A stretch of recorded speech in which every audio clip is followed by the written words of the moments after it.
inside VR.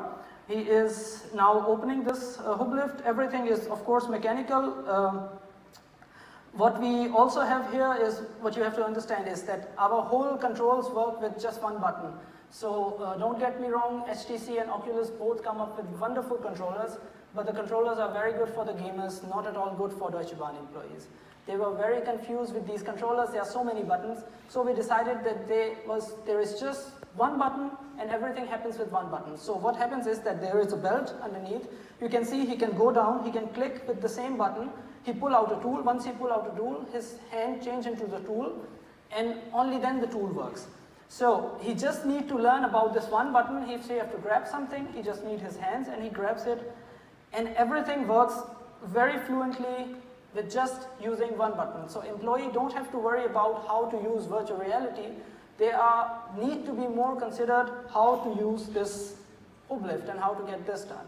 And this is exactly what we were able to achieve with this kind of room scale technology with single button control. So as you can see, he pull out the teleporter, he used the same button, he teleports, he's making it happen. Another very nice experience that we had, that we made everything very lifelike in VR before. So there was a possibility if you release the tool fell down.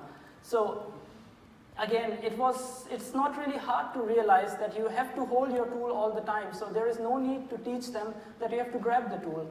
So now when somebody grabs the tool changes inside. You have no chance to grab it, fell it on the ground. And the whole time of learning VR as a tool in itself reduces, and people are more concentrated in learning what they are trying to do inside VR. So this is explanation how he is bringing the hook lift out and then getting it in. He will now pull it in. There is these specific steps that need to be done if you have to do it. This works. We can stop it if you guys have enough. I can go to the next slide. So yeah, this will keep on running. So it's a process that has to be done. One good point. Does this works? I myself never actually did this on the real train before this time. I always did it on the virtual reality one, and then I went to ICE workshop and tried it out.